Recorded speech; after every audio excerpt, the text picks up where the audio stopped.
ఏపీలో రావణ కాష్టం రాజ్యమేలుతున్నందున వెంటనే రాష్ట్రపతి పాలన విధించాలని మాజీ మంత్రి పేర్ని నాని డిమాండ్ చేశారు.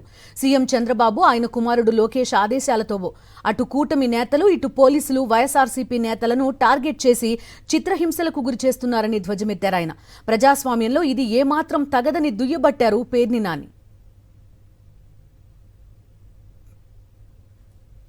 ఇవాళ జరుగుతున్నటువంటి ఈ ఉద్దేశపూర్వకం ప్రభుత్వం చేస్తున్నటువంటి రాజ్యహింస, ముఖ్యమంత్రి నాయకత్వంలో ముఖ్యమంత్రి ఆదేశాలతో జరుగుతున్నటువంటి రాజ్యహింస, దాన్ని ఎలా కంట్రోల్ చేయాలి? ఇవాళ రాష్ట్రపతి పాలన విధించడానికి సంపూర్ణంగా అవకాశం ఉన్నటువంటి రాష్ట్రం ఆంధ్రప్రదేశ్ రాష్ట్రం.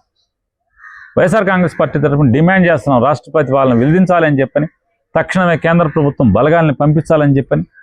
ఇవాళ లోకేష్ అలాగే చంద్రబాబు నాయుడు గారు వీరిద్దరి యొక్క తప్పుడు పరిపాలనతో ఇవాళ వైఎస్ఆర్ కాంగ్రెస్ పార్టీ నుంచి ఎవరెవరైతే ప్రశ్నిస్తున్నారో, ఎవరెవరైతే గట్టిగా ఈ ప్రభుత్వాన్ని నిలదీస్తున్నటువంటి వారిని, ప్రశ్నించినటువంటి ప్రతి ఒక్కరిని కూడా ఈ రకమైన ఆటవిక దాడులు చేస్తూ, ఇల్లు ధ్వంసం చేస్తూ, దహనాలు చేస్తూ, పోలీసులను అడ్డంగా పెట్టుకుని, పోలీసుల సమక్షంలో పెట్టుకుని ఏం చేయాలి?